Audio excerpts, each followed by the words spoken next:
Good morning बच्चों। आज का जो टॉपिक है काफ़ी इंपॉर्टेंट है, जिसका नाम momentum and radiation pressure by electromagnetic wave. तो इसको हम पहले समझ लेते हैं। नॉर्मली जब कोई चीज़ किसी पर फॉल होती है, जैसे मान लीजिए ये कोई सरफेस है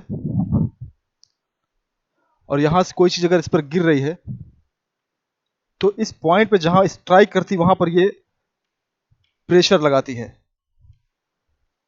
दबाव डालती है। और ये चीज़ हर चीज़ पे सही है। इलेक्ट्रोमैग्नेटिक वेव भी किसी ऑब्जेक्ट पे जब गिरती है तो उस पर प्रेशर डालती है, रेडिएशन प्रेशर, जिसे हम लोग रेडिएशन प्रेशर कहते हैं। यानी कि अगर मान लीजिए ये लाइट है, ये लाइट है, इलेक्ट्रोमैग्नेटिक वेव, और ये जब किसी सरफेस पे गिरेगी तो इस पॉइंट पर जहां गिरेगी वहां पर ये प्रेशर डालेगी,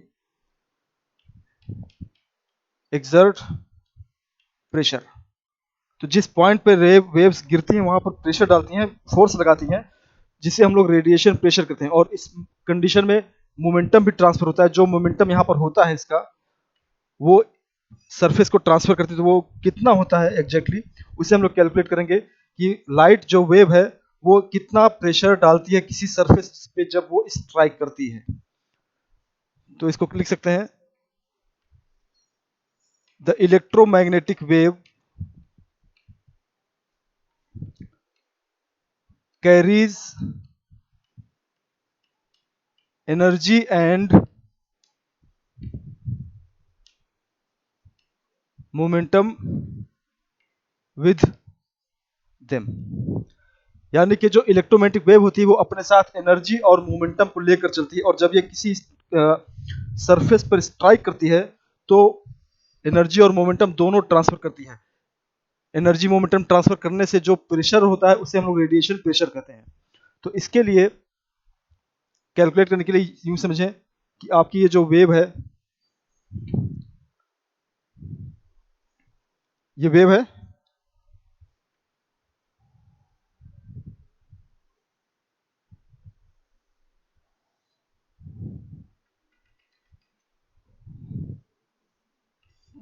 वर्टिकल लाइन इलेक्ट्रिक फील्ड,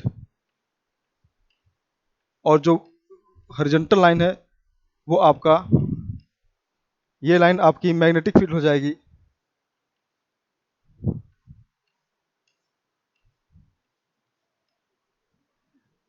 और ये जब किसी सरफेस पे स्ट्राइक करते हैं यहां पर, तो ट्रांसफर करते हैं मोमेंटम और प्रेशर।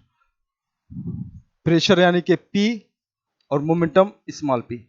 तो इसको हमको कैलकुलेट करना है कि कितना प्रेशर और मोमेंटम ट्रांसफर होता है जब कोई वेव, इलेक्ट्रोमैग्नेटिक वेव, किसी सरफेस पर स्ट्राइक करती है। तो इसके लिए हम निकाल सकते हैं कि पहला मोमेंटम। तो सबसे पहले मोमेंटम कैलकुलेट करेंगे, कितना मोमेंटम ट्रांसफर होता है। और ये करने के लिए the momentum can be calculated by using Newton's law. कैसे? द फोर्स, जो फोर्स होता है वो rate of change of momentum होता है। Rate of change of momentum, ये न्यूटन्स लॉ है।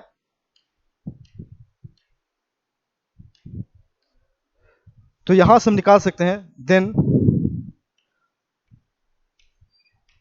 F into D T. पहला इक्वेशन, फोर्स इंटू टाइम, ये आपका मोमेंटम हो गया। फोर्स के लिए, जब कोई वेव किसी सरफेस पे टकराता है तो उस पर वो एनर्जी वर्क डन करता है। The work done by radiation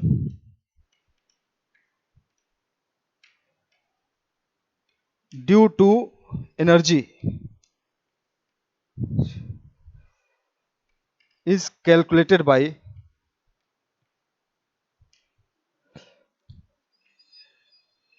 D U equal to F into D x,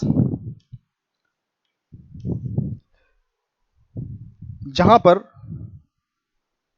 where D U equal to work done और एनर्जी डेंसिटी है। एनर्जी डेंसिटी मतलब energy per unit area, wave में per unit area में कितनी energy flow कर रही है वो हम इसे डी यू से लिखते हैं। और यहाँ क्वेश्चन 1 और 2 को अगर हम सॉल्व करें, यानी कि एफ की जगह पर ये रखें, तो हमें मिलेगा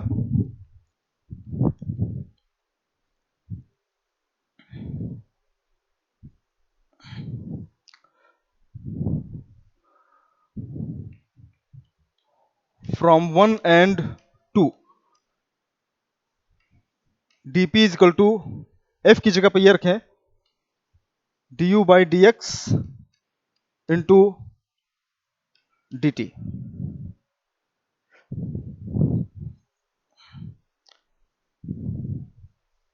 या D U by D X by T, या इसको लिख सकते हैं डी यू बाई सी, जबकि वेयर सी जो है वो स्पीड ऑफ लाइट है।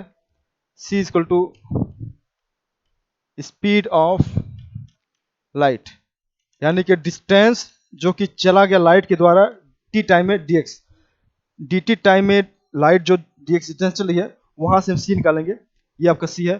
तो जो रेट मोमेंटम हुआ वो आया आपका du बाई सी, यानी कि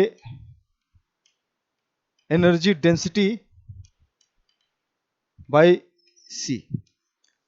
ये आपका प्रेशर होता है, मोमेंटम जो ट्रांसफर होता है रेडिएशन द्वारा। और ये केस तब है जब when the surface is completely absorb radiation, यानी कि जब रेडिएशन किसी सरफेस पे गिरे तो उसको पूरी तरह एब्जॉर्ब कर ले, उस कंडीशन में dp is equal to D U by C, इसको हम लोग आई बाई सी से भी डिनोट करते हैं कभी कभी, ये होता है।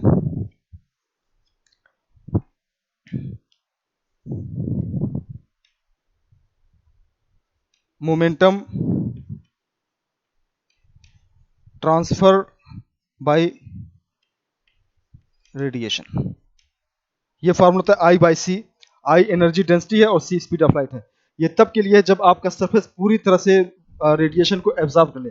और अगर कुछ सरफेस ऐसे होते हैं जो रेडिएशन को पूरी तरह से रिफ्लेक्ट कर देते हैं, जैसे मान लीजिए 100%, कोई मिरर हो गया,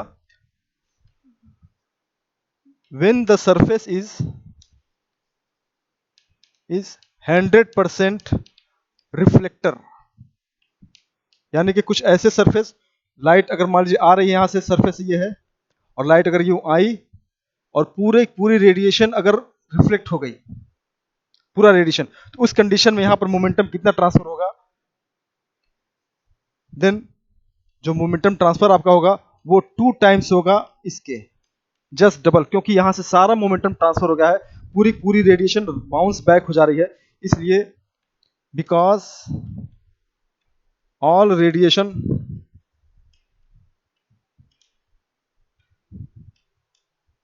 बाउंसेस ऑफ, इसलिए जो इसका मोमेंटम ट्रांसफर होता है वो जस्ट डबल होता है इस कंडीशन में। तो यूं इसको कह लें कि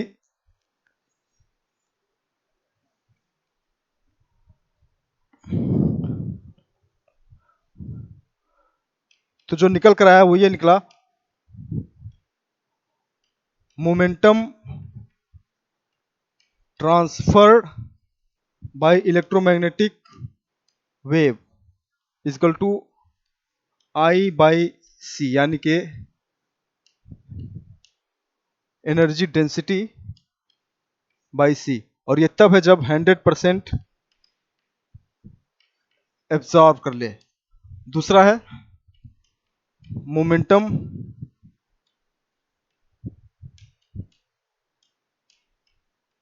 transfer by electromagnetic wave 2I/c होगा जब 100% रिफ्लेक्ट कर दे।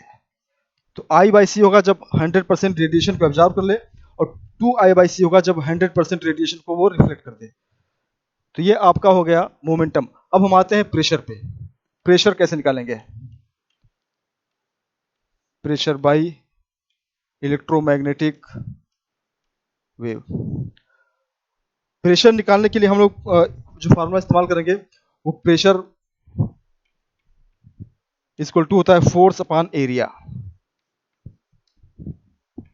यानी कि F बाई A,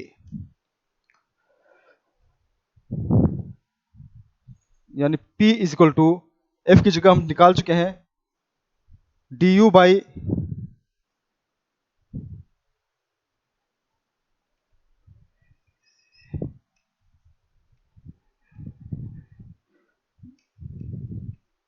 C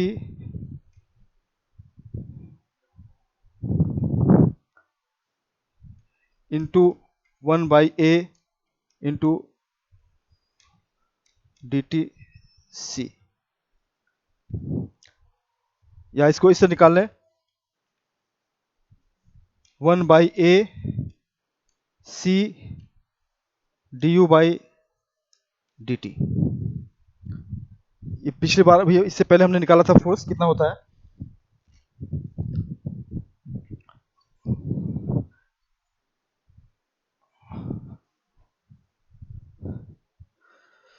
तो pressure equal to du by dt into A into 1/c, ये आपका आया प्रेशर। यहां पर du बाई A dt अगर इसको देखें तो ये आपका है energy per unit area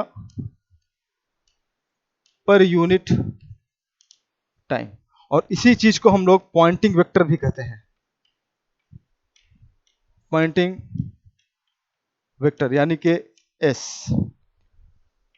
then जो प्रेशर होगा आपका वो इसकी जगह पर S हो जाएगा, कैपिटल S बाई C। ये आपका प्रेशर हुआ। When surface is 100% absorbs radiation. Similarly अगर आपका सरफेस रिफ्लेक्टर हो तो जस्ट यहां पर ये 2 हो जाएगा, 2 टाइम्स हो जाएगा।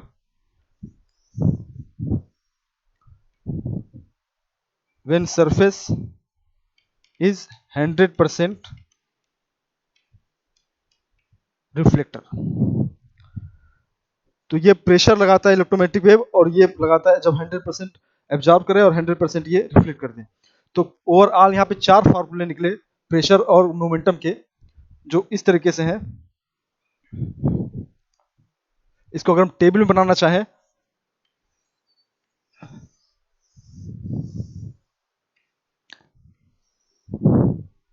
तो इसको ऐसे बना सकते हैं। यहां लिखा हमने मोमेंटम और यहां लिखा हमने प्रेशर। दो चीजें हैं, 100% एब्जॉर्ब करे जब, और ये 100% आपका रिफ्लेक्ट करे। उस कंडीशन में मोमेंटम कितना होगा 100% में I/c, और यहां पर होगा ये 2I/c, और प्रेशर आपका होगा S/c, और यहां पर होगा 2S/c, वेयर I आपका है ये एनर्जी डेंसिटी है, और S आपका है पॉइंटिंग वेक्टर, और C स्पीड ऑफ लाइट। तो ये आपका एट ए ग्लांस हो गया कितना प्रेशर और मोमेंटम डालता है इलेक्ट्रोमैग्नेटिक वेव किसी सरफेस पे जब वो स्ट्राइक करता है। कुछ न्यूमेरिकल्स जो इंपॉर्टेंट है, एक दो स्किन डेप्थ पे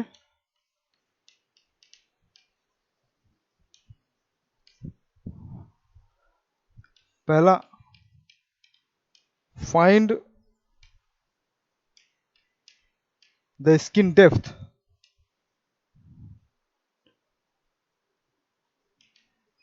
at a frequency of 3 megahertz where conductivity दिया हुआ है 38 इंटू 10⁻6 सीमेंस पर मीटर और रिलेटिव परमिएबिलिटी दिया हुआ है 1। Find attenuation constant also. ये क्वेश्चन अच्छा है।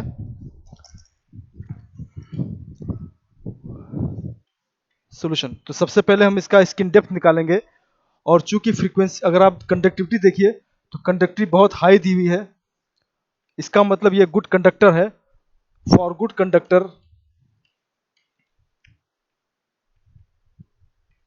गुड कंडक्टर के लिए जो स्किन डेप्थ होता है, इसका फार्मूला हमने बताया था, कुछ न्यूमेरिकल्स लगाए थे स्किन डेप्थ पे। Del equal to under root 2 by mu sigma omega.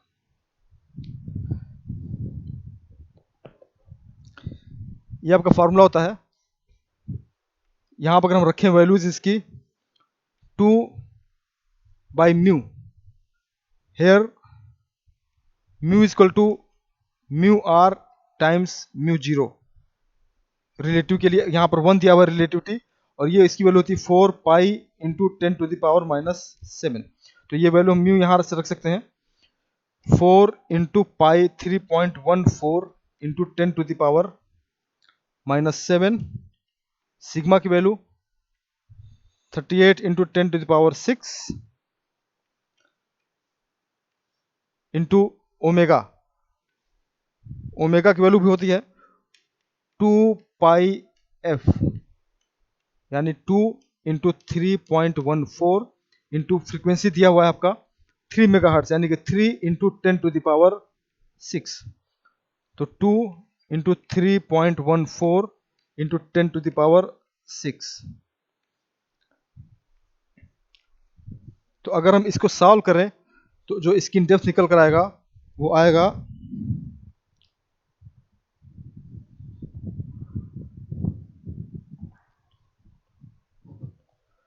47 micrometer, यानी कि 47 इंटू 10⁻⁻6 मीटर, जो कि बहुत कम डिस्टेंस है। और इसका मतलब ये हुआ कि कंडक्टर्स में स्किन डेप्थ बहुत कम होती है। सिर्फ 47 माइक्रोमीटर चलने पर इसकी जो इंटेंसिटी होगी वो 67% ड्रॉप हो जाएगी। तो इसका स्किन डेप्थ आ गया कैलकुलेशन इक्वेशन में 47 माइक्रोमीटर इसका स्किन डेप्थ होगा। लेकिन अटेन्युएशन कांस्टेंट यानी कि के, इसको निकालने के लिए हमको जो चाहिए वो होगा अटेन्युएशन कांस्टेंट के लिए, के अल्फा के लिए प्रोपेगेशन कांस्टेंट, और ये दोनों निकालेंगे हम।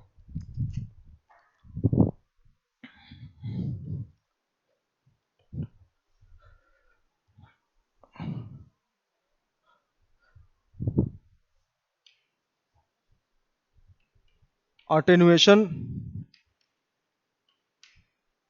कांस्टेंट अल्फा इक्वल टू होता है 1 बाई सिग्मा। इसको जस्ट रिवर्ट कर दें अगर हम, यानी कि 1/47 इंटू 10⁻⁻6। तो ये आपका आ जाएगा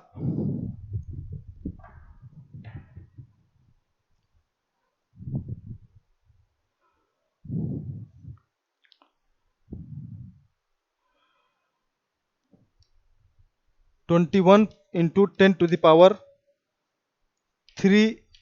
न्यूटन पर मीटर।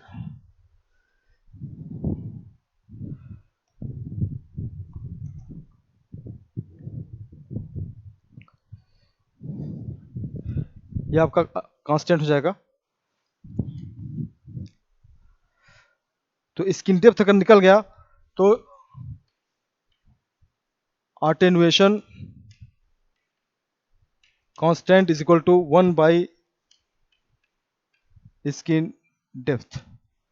तो दोनों में से कोई भी एक निकल जाएगा तो दूसरा अपने आप निकल आएगा।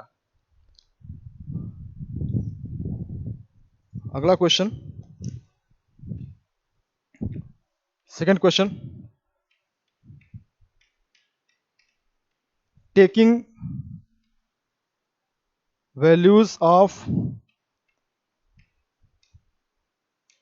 फ्रीक्वेंसीज से 60 hertz and 1 megahertz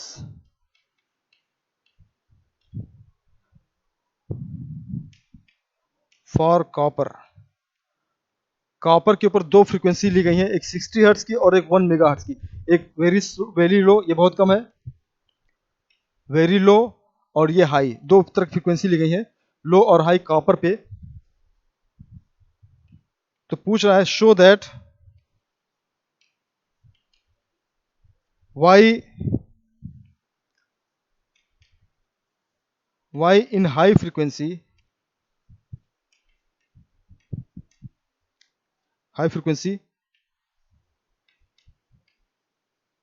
the current flows on surface of conductor. तो क्वेश्चन ये पूछ रहा है कि नॉर्मली जो करंट होता है वो सरफेस पे क्यों फ्लो करता है हाई फ्रीक्वेंसी पर। तो इस क्वेश्चन में एक मेटल है, कॉपर का है, मान लीजिए कॉपर वायर है, यह आपका कॉपर वायर है, और दो तरह की फ्रीक्वेंसी इस्तेमाल की जा रही है। एक पहली फ्रीक्वेंसी आपकी 60 मेगाहर्ट्ज की है और दूसरी फ्रीक्वेंसी आपकी 1 मेगाहर्ट्ज की है। तो नॉर्मली जो करंट होती है वो सरफेस पे ही फ्लो करती है हाई फ्रीक्वेंसी में। तो हमको ये प्रूव करना है कि हाई फ्रीक्वेंसी पे जो करंट होती है वो सरफेस पे क्यों मूव करती है। तो इसके लिए हम दोनों कंडीशन में, दोनों फ्रीक्वेंसी में स्किन डेप्थ निकालेंगे और देखते हैं कि किसमें स्किन डेप्थ ज़्यादा है, किसमें कम है। उसी से डिसाइड हो जाएगा कि सरफेस पे करंट क्यों फ्लो करती है। तो इसको करने के लिए सबसे पहले हम स्किन डेप्थ निकालेंगे।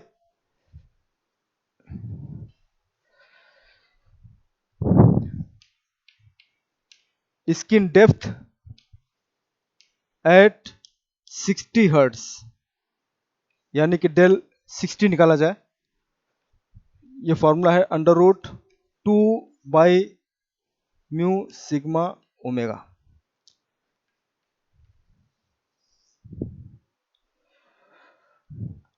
या इसको लिख सकते हैं 1/π f सिग्मा म्यू, 1/3.14 f60 दिया हुआ है।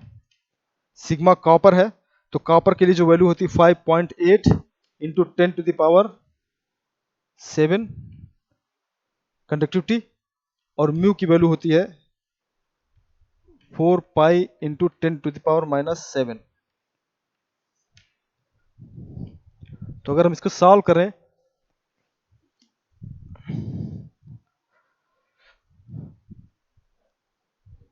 तो ये जो आंसर आएगा वो 60 पर 0.36 सेंटीमीटर। सिमिलरली अगर हम स्किन डेप्थ हाई फ्रीक्वेंसी पर निकालें एट 1 मेगाहर्ट्ज, तो 1 मेगाहर्ट्ज पर जो फार्मूला होगा, फार्मूला सेम रहेगा 1/π f सिग्मा म्यू, या 1/√π3.14 इंटू फ्रीक्वेंसी 10⁻6 हो जाएगी, यहाँ पर 1 मेगाहर्ट्ज है, इंटू 5.8 इंटू 10⁻7 इंटू 4π इंटू 10⁻7। इसको अगर हम सॉल्व करें तो हमारा आंसर आएगा 0.067 सेंटीमीटर। अब इन दोनों को कंपेयर कीजिए आप। यहां अगर कंपेयर करें हम 1 मेगाहर्ट्ज में, तो डेल्टा 1 मेगाहर्ट्ज की वैल्यू बहुत कम है 60 से, यानी कि हाई फ्रीक्वेंसी पे स्किन डेथ बहुत कम होती है। बहुत कम का मतलब ये हुआ कि वेव्स उस कंडक्टर में पेंट्रेट नहीं कर पाती हैं, इसीलिए करंट आपकी सरफेस पे ही चलती है। इसको यूं दूसरे शब्दों में समझें अगर हम, तो आपकी जो हाई फ्रीक्वेंसी है, ये आपकी हाई फ्रीक्वेंसी 1 मेगाहर्ट्ज पर लाइट आ रही है, तो ये बहुत कम अंदर तक जाएगी, यहीं से वो रिफ्लेक्ट हो जाएगी, इसीलिए सरफेस पे ही ज़्यादातर करंट होता है। जबकि लो फ्रीक्वेंसी में, अगर फ्रीक्वेंसी आपकी लो है 60 हर्ट्ज, बहुत ही कम है, तो ये काफ़ी अंदर तक चली जाएगी, इसीलिए करंट इसमें अंदर फ्लो करेगा। लेकिन कंडक्टर्स में हाई फ्रीक्वेंसी पे करंट आपका नॉर्मली सरफेस पे ही फ्लो करता है, क्योंकि इसका स्किन डेप्थ बहुत ही कम होता है। Thank you very much.